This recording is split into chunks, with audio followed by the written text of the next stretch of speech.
नमस्कार मंडळी, मी माया गुरे या ब्लॉगिंग चॅनलमध्ये तुमचं सकाळच्या वेळी स्वागत आहे। आज वार आहे बुधवार आणि आताच माझी देवपूजा झालेली आहे।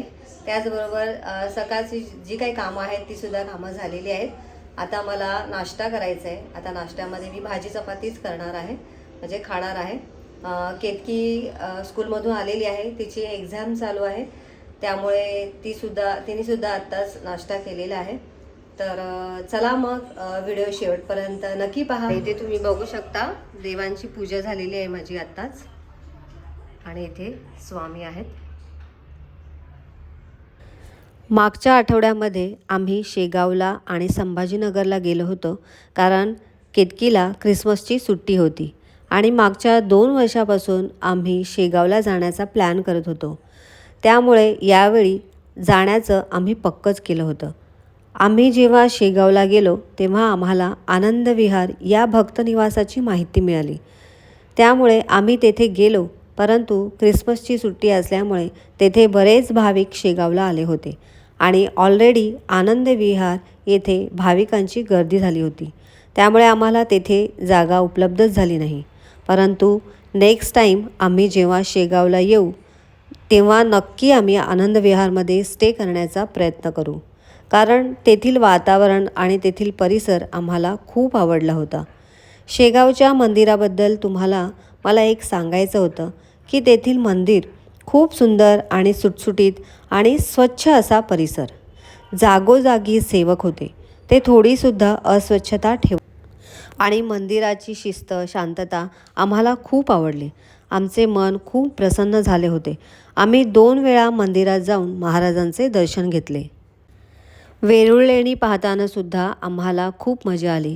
वेरूळ लेणीमधील 34 लेण्यांपैकी आम्ही फक्त 2 लेणीच पाहू शकलो, कारण आम्हाला त्या दिवसात 2 ठिकाणे करायची होती। वेरूळ लेणीसुद्धा खूप सुंदर आहेत। तुम्हीसुद्धा या लेण्या पाहण्यासाठी नक्की एकदा तरी जावे अशी माझी तुम्हाला विनंती आहे, कारण त्या लेण्यांमधील बारीक बारीक कोरीवकाम अतिशय सुंदर आहे आणि अद्भुत असे दगडांमध्ये कोरून केलेले काम आणि अतिशय सुंदर असे ते कैलास मंदिर आहे। वेरूळ लेणी पाहिल्यानंतर आम्ही देवगिरी किल्ला पाहण्यासाठी गेलो। हा देवगिरी किल्ला खूप सुंदर, बळकट आणि अभेद्य भिंती, हत्तीलाही तोडू शकणार नाही असे भक्कम दरवाजे, शत्रूला गोंधळात टाकणारे भूलभुलैया आणि बऱ्याच गोष्टी या ठिकाणी आहेत। हा किल्ला कोणालाही सहजासहजी जिंकता आला नाही, म्हणजेच तुम्ही विचार करू शकता की हा किल्ला कशा पद्धतीने बांधला गेला असेल, किती विचारपूर्वक हा किल्ला बांधला गेला असेल। तर तुम्हीसुद्धा हा किल्ला नक्की पहा, तुम्हाला हा किल्ला खूप आवडेल। आपल्या मुलांना हा किल्ला नक्की दाखवा। आपला हा सुंदर इतिहास मुलांना प्रत्यक्ष बघायला मिळाला तर चांगलीच गोष्ट आहे।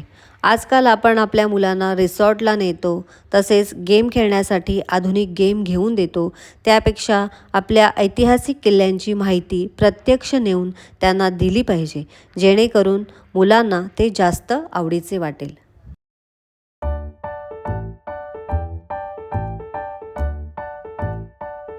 भांडी घासून झालेली आहेत, त्याचबरोबर आता मी मशीनसुद्धा लावलेली आहे। आता वेदांसाठी मला कुकरला सोया लावायचे, त्यानंतर ज्वारी दळून आणायची, कारण बरेच दिवस झाले भाकरी खाल्ली नाही। तर ज्वारी दळून आणण्यासाठी पहिले सुरुवातीला मला ती निवडायला लागेल। तर आता ही कामं मी करून घेते।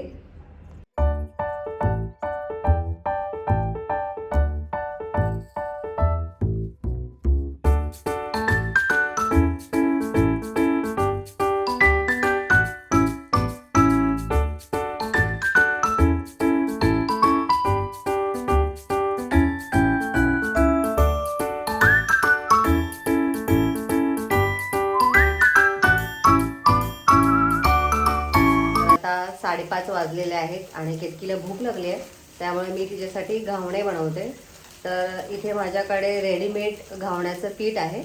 तर इथे तुम्ही बघू शकता, हे रेडीमेड घावण्याचं पीठ होतं, तर थोडंसंच उरलं होतं, तर त्याचे मी घावणं केतकीला करून दिली। आता अजून 2 घावणं करायचे, कारण केतकीला घावणे खायला खूप आवडतात। डोसा पण आवडतो, पण घावणं तिला खूप आवडतात, म्हणून मी हे केलेलं आहे। तर तुम्हाला दाखवते। इथे बघू शकता अशा पद्धतीने पातळ असं हे पसरावं लागतं। तर हे काढून घेते मी। साईडच्या कडा सोडून घ्यायच्या अशा.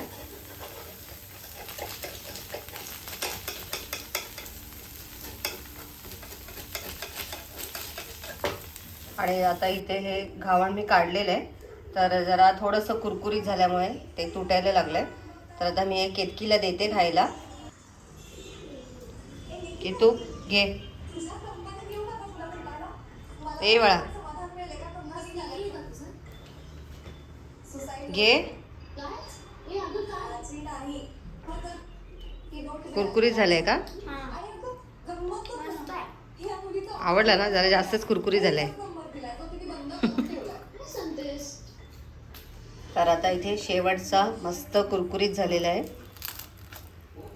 खाऊन बघते कसं झालंय. मस्त. सगळे घावणं झालेले आहेत, केतकीचे पण खाऊन झालेले आहेत. आता मी चहा बनवते. काय आलं? दळण दिलं? मिक्सर पण आणला. पण दळण कधी देणार बोलला तो? उद्या उद्या मिळेल बोलला. उद्या 1 वाजता. मिक्सरचं काय झालं? दारू ते हे लूज झालेलं आतलं? अच्छा. म्हणजे आत काय टाकलं ना तर ते लीक व्हायचं. आता त्यांनी केलंय टाईट. अच्छा. हे काय नेहमीच जावं लागतं आता आजकाल. झालं का पण आता व्यवस्थित? हा आता झालं. ठीक आहे. तुझं झालं का? खाऊन झालं?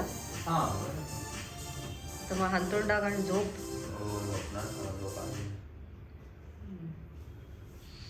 चल मग.